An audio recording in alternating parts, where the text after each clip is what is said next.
सबसे बड़े सस्पेंस से आखिरकार कांग्रेस ने पर्दा उठा ही दिया और साफ कर दिया कि राहुल गांधी रायबरेली और इसी के साथ प्रियंका गांधी वाड्रा के चुनावी आगाज के पत्ते भी खुल दिए।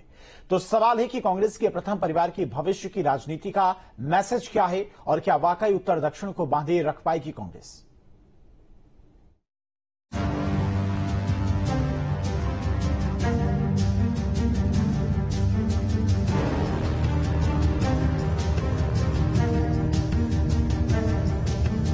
काफ़ी मुश्किल डिसीजन था, इमोशनल डिसीजन था, क्योंकि मेरा दोनों जगह से इमोशनल रिश्ता है, रायबरेली से और वायनाड से।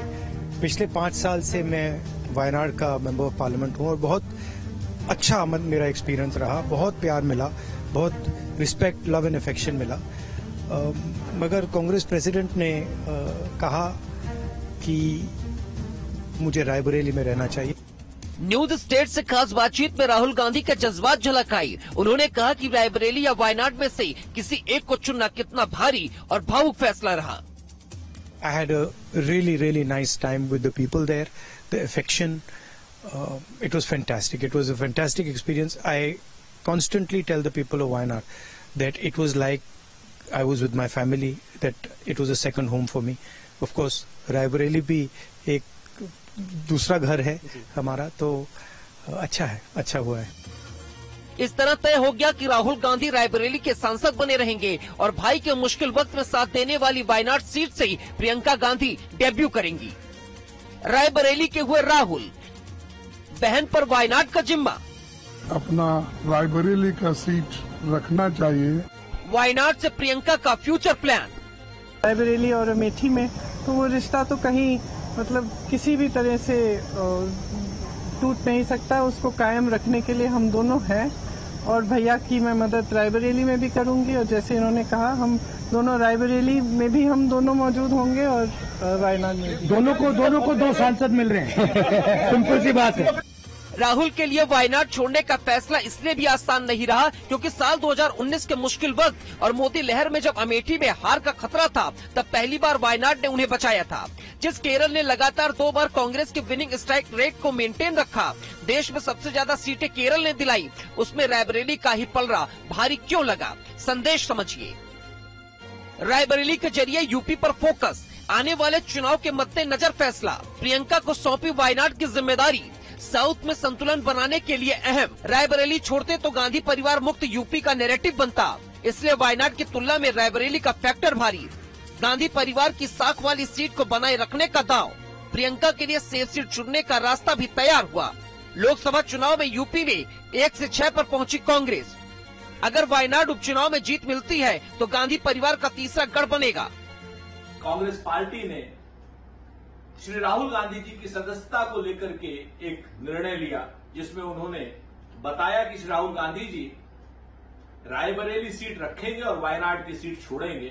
रायबरेली हमारे दिल में बसता है और वायनाड भी हमारे दिल में बसता है। वायनाड की जनता ने लाखों वोटों से श्री राहुल गांधी जी को चुनाव जिताया है और रायबरेली की जनता ने भी असंख्य वोटों से श्री राहुल गांधी जी को चुनाव जिताया है। ऐतिहासिक कारणों से श्री राहुल गांधी जी रायबरेली की सीट रख रहे हैं, पर वायनाड उनके दिल में बसता है। कांग्रेस कोई पार्टी नहीं, एक पारिवारिक कंपनी है, ये तो आज सिद्ध हो गया। माताजी राज्यसभा में होंगी, बेटा जी लोकसभा की 1 सीट से होंगे और प्रियंका जी को लोकसभा की दूसरी सीट से, मतलब तीनों सदस्य सदन में होंगे। ये तो परिवारवाद का एक परिचय है ही। परंतु एक बात और भी स्पष्ट हो गई, राहुल गांधी जी ये समझ गए हैं कि जो जीत तो इनको मिल गई है उत्तर प्रदेश में कुछ सीटों पर समाजवादी पार्टी के वोट के बल पर, अब वहां पर उपचुनाव कराने से उनकी सीट पर खतरा आ सकता है, क्योंकि वो जानते हैं कि वो वोट फिर से मिले ना मिले। गांधी परिवार का सियासी जुड़ाव भले ही उत्तर से ज्यादा रहा हो, लेकिन दक्षिण से भी उनका राजनीतिक रिश्ता कम नहीं है। गांधी परिवार का इतिहास अगर देखें तो इंदिरा गांधी 1978 का उपचुनाव कर्नाटक के चिकमंगलुरु से जीतती हैं और 1980 में तब के आंध्र प्रदेश के मेंढक सीट से भी इंदिरा गांधी ने चुनावी जीत हासिल की। 1999 में सोनिया गांधी का राजनीतिक डेब्यू अगर कहें कि दक्षिण भारत से हुआ तो गलत नहीं होगा। सोनिया गांधी 1999 में अमेठी और बेल्लारी से चुनाव लड़ी थी, लेकिन बेल्लारी में पहले चुनाव हुआ था। बेल्लारी में 5 सितंबर जबकि अमेठी में 3 अक्टूबर को चुनाव हुआ था। दोनों सीट जीतने के बाद इंदिरा गांधी ने तब बेल्लारी की सीट छोड़ दी थी। 2019 2019 में जब राहुल गांधी को लगा कि चुनौती अमेठी में बड़ी है तो चुनाव के लिए राहुल ने भी वायनाड को ही चुना और वायनाड से ही जीत दर्ज की। 2024 में अब मां सोनिया गांधी के बाद प्रियंका का भी राजनीतिक डेब्यू वायनाड से हो रहा है, जहां से वो अब चुनाव लड़ेंगी। अगर वो वहां से जीत जाती हैं तो वो सीधा लोकसभा पहुंचेंगी। जीत लगभग तय ही कही जा रही है, क्योंकि वायनाड में राहुल गांधी की जीत का अंतर काफी बड़ा था। मैं बहुत खुश हूं कि प्रियंका वायनाड से चुनाव लड़ेंगे, मेहनत करेंगी वो वहां भी, और मैं उम्मीद करता हूं कि वहां की जनता उनको भारी बहुमत से जिताए। राहुल के रायबरेली सीट से बने रहने पर कांग्रेसी जितना बम है उतना ही समाजवादी पार्टी भी। इसके पीछे की वजह दो लड़कों की जोड़ी का कमाल है।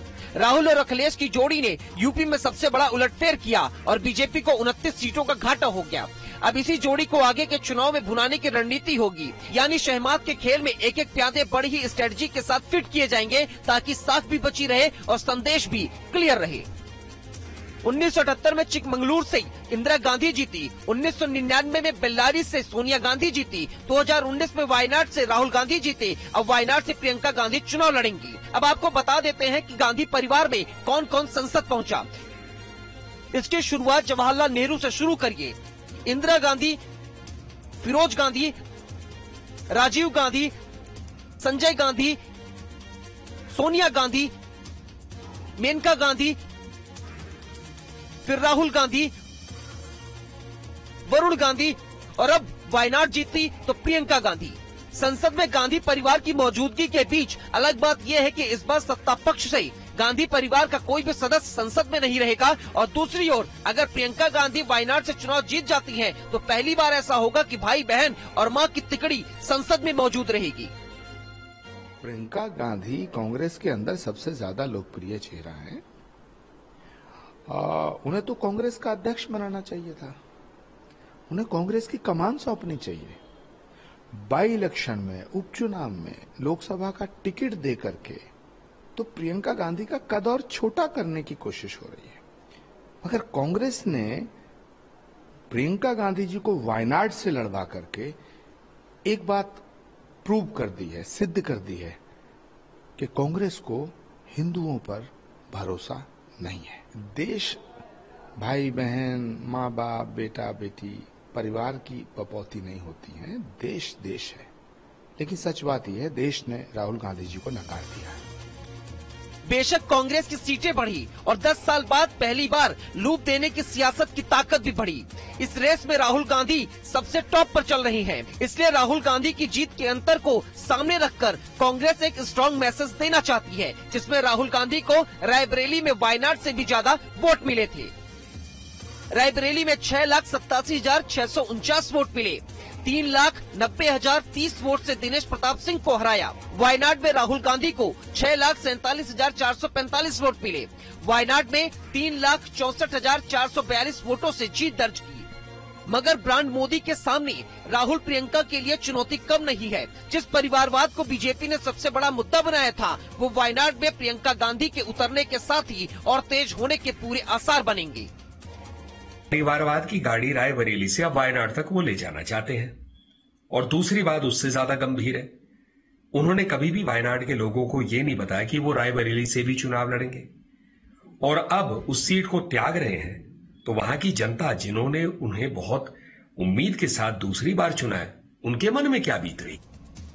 कांग्रेस के लिए केरल ऐसा गढ़ है जिसने मोदी युग में कांग्रेस की साख बनाए रखी। राहुल गांधी ही नहीं, Shashi Tharoor, KC Venugopal, AK Antony, Tagore Manickam, T Prathapan जैसे हैवीवेट चेहरे इसी केरल से आते हैं।